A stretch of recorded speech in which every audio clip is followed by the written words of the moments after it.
Semangat untuk belajar kimia. Mengawali semester ini untuk materi kimia kelas 12 IPA, kita mulai dengan senyawa turunan alkana atau sering juga disebut dengan gugus fungsi. Untuk mempermudah memasuki materi ini, ada baiknya boleh dikilas balik tentang hidrokarbon yang dipelajari di kelas 11, yaitu tentang alkana, alkena, dan alkuna. Dengan menguasai itu, maka akan memudahkan Anda untuk belajar mengenai senyawa turunan alkana atau gugus fungsi, terkhusus pada tata nama. Sebagai bahan pengantar, coba perhatikan gambar berikut. Minuman maupun makanan dengan rasa buah dapat diperoleh dengan menambahkan perasa buatan. Senyawa yang digunakan sebagai perasa buatan tersebut itu termasuk senyawa ester. Apa yang dimaksud dengan senyawa ester?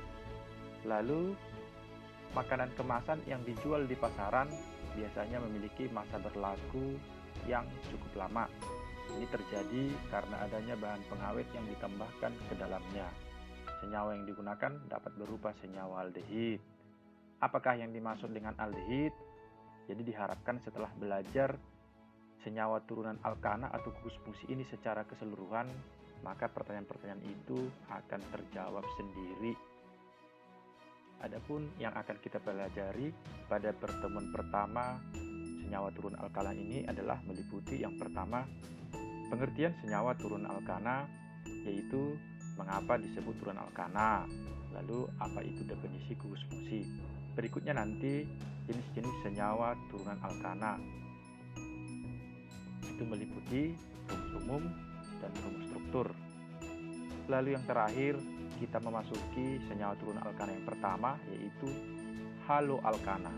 Di mana pada haloalkana ini kita akan mempelajari 4 sub pokok bahasan meliputi tata nama, reaksi-reaksi pada haloalkana, cara pembuatan haloalkana, hingga nanti diakhiri dengan kegunaan haloalkana.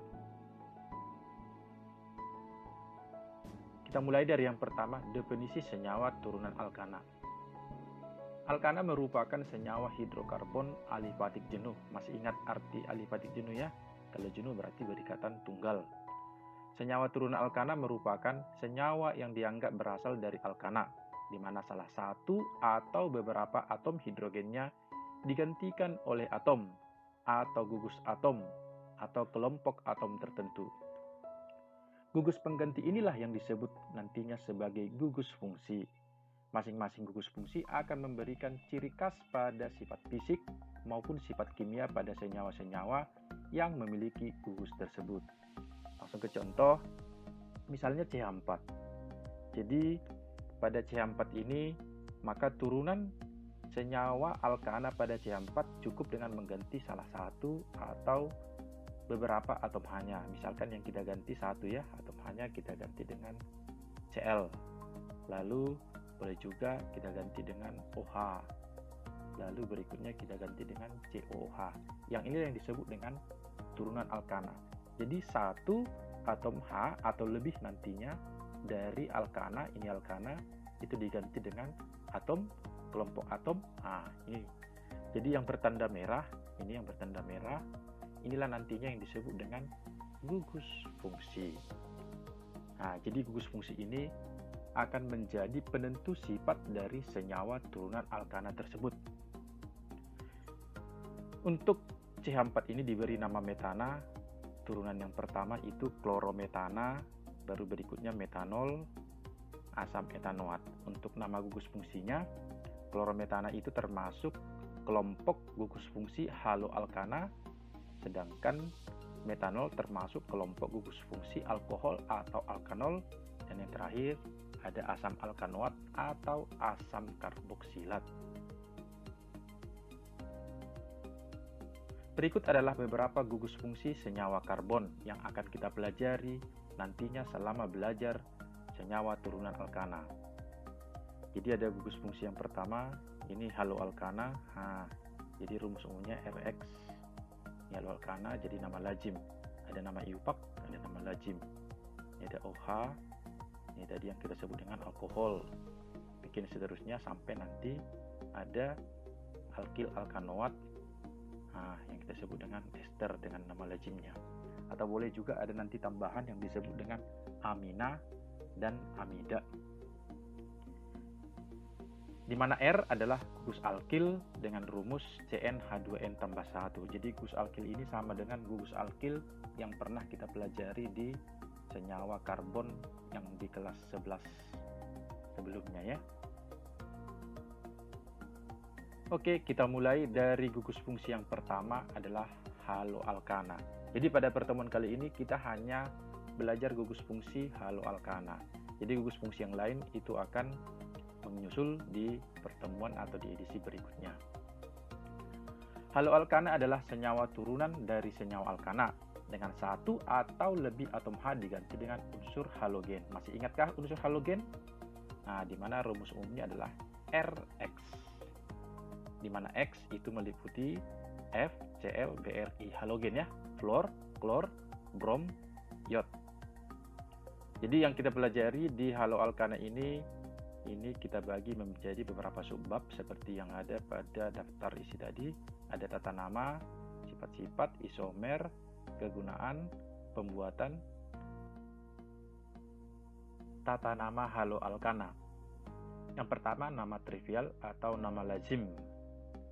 Itu mengikuti aturan alkil ditambah dengan halida. Langsung ke contoh CH3 CH2F. Berarti alkilnya adalah CH3CH2, berarti dibaca etil ya, karena 2 et. Jadi halidanya F dibaca fluorida. Jadi dibaca etil fluorida. Berikutnya CH3CH2CH2Br. Alkilnya ada sebanyak 3 atom C, dibaca propil. Br-nya dibaca bromida. Propil, bromida. Lalu CH3CH3. Jadi alkilnya tetap mengandung 3 atom C, hanya saja bentuknya tidak lurus ya. Masih ingat bentuk 3C kalau bentuknya seperti ini? Ada belokannya, ini namanya isopropil. Jadi isopropil halidanya dibaca klorida. Jadi isopropil klorida. Untuk nama IUPAC, aturan penamaannya itu mengikuti yang pertama, tentukan dulu rantai terpanjang atau rantai utama yang mengandung atom halogen. Diberi nama alkana. Maksudnya, kalau panjang atom C-nya 5, jadi dibaca nanti pentana. Kalau 6 dibaca heksana, demikian seterusnya ya. Tapi ingat yang mengandung halogen. Lalu yang kedua, nomori rantai dari ujung yang paling dekat dengan halogen. Jadi penomoran itu menggunakan acuan yaitu halogennya. Jadi halogen itu lebih dekat ke ujung mana? Dengan kata lain, usahakan halogen itu memiliki nomor terkecil pada rantai utama. Bila halogen lebih dari satu jenis, gunakan urutan prioritas kereaktifan, di mana F lebih prioritas dibandingkan Cl, dibandingkan Br, dibandingkan I.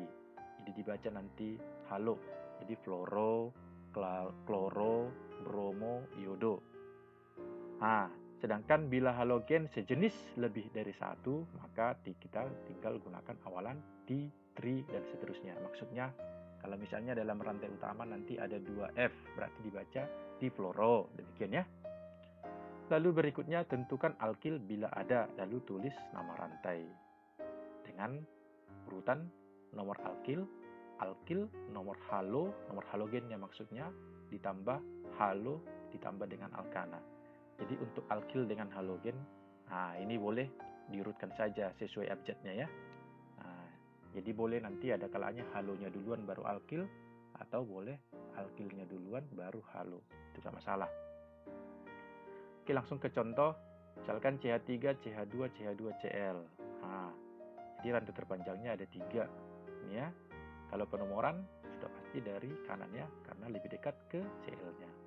Maka dibaca 1 kloropropana. Lalu berikut, perhatikan rantai terpanjangnya ada 5. Penomoran dari kiri atau dari kanan, karena Br lebih dekat ke kanan, maka penomoran harus dari kanan. 1, 2, 3, 4, 5. Rantai terpanjangnya 5 berarti pentana. Nah, mana duluan?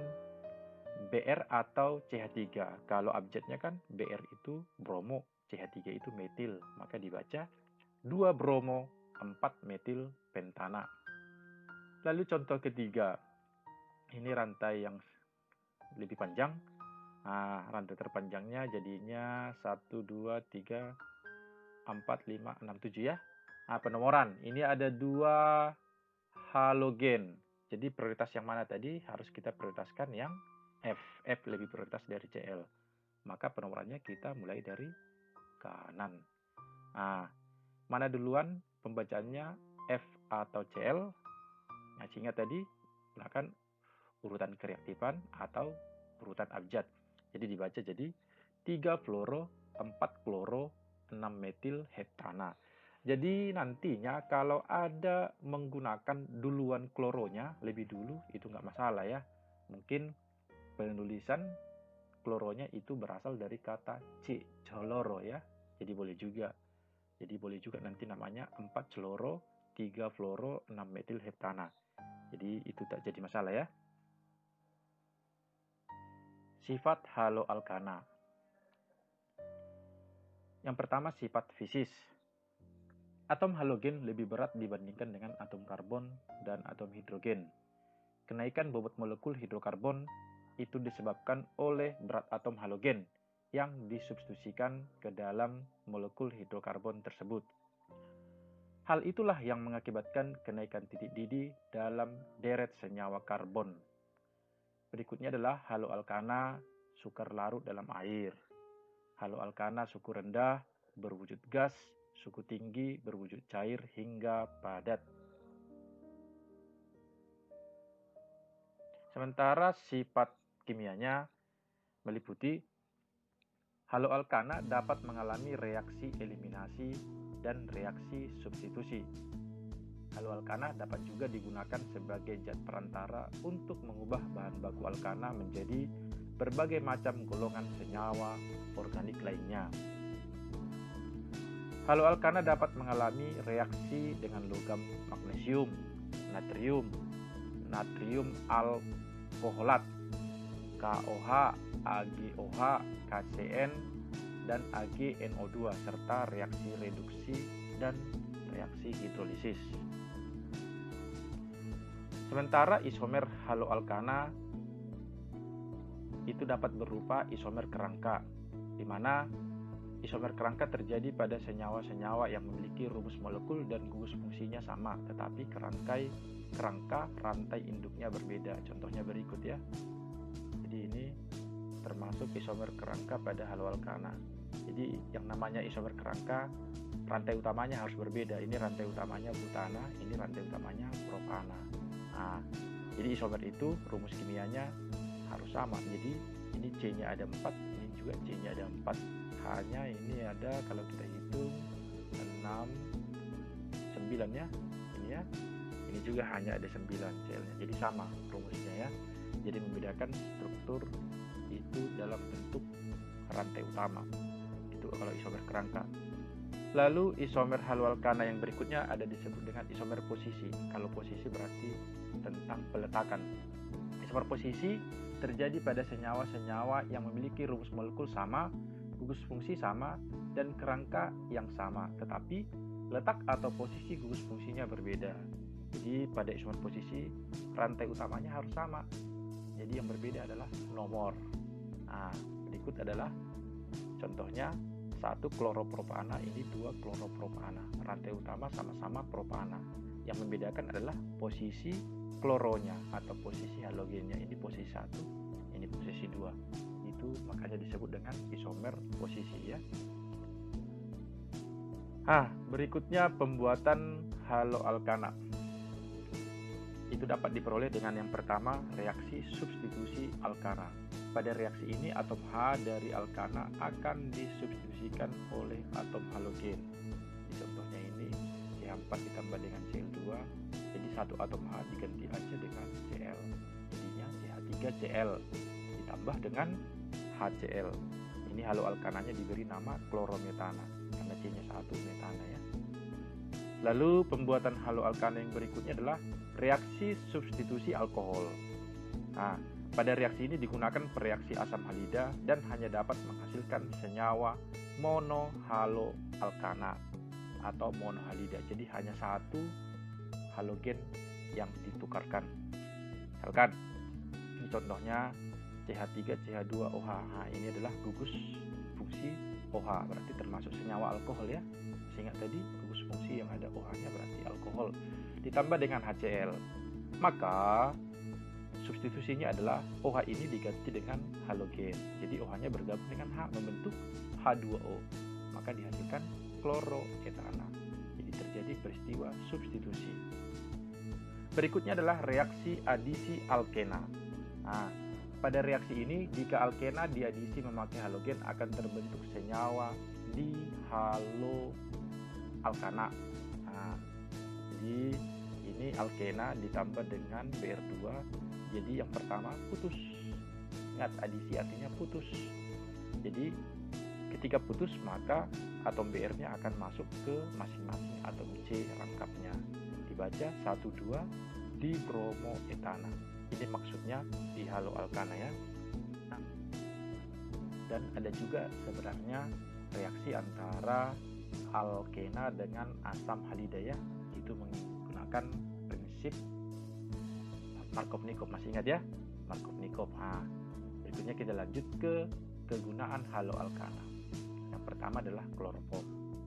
Kloroform bersifat anestesi sehingga banyak dimanfaatkan di bidang kedokteran sebagai obat bius, penghilang rasa sakit atau pengurang rasa sakit.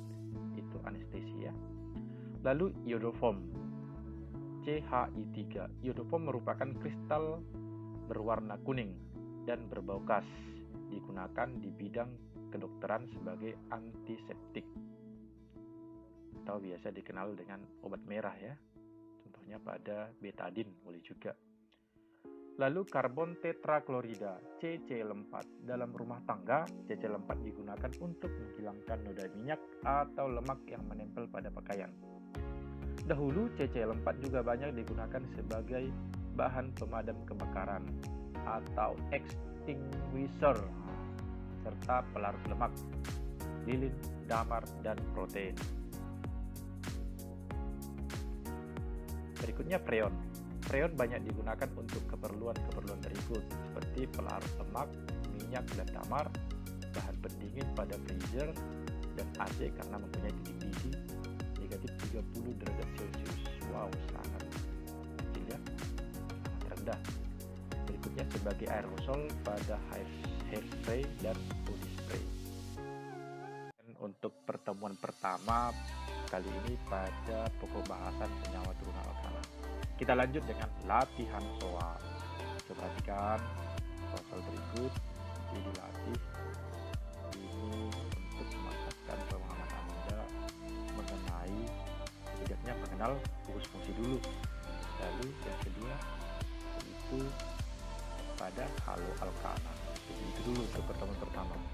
Mengenal gugus fungsi dan haloalkana. Jadi gugus fungsi yang lain itu dipelajari di pertemuan berikutnya.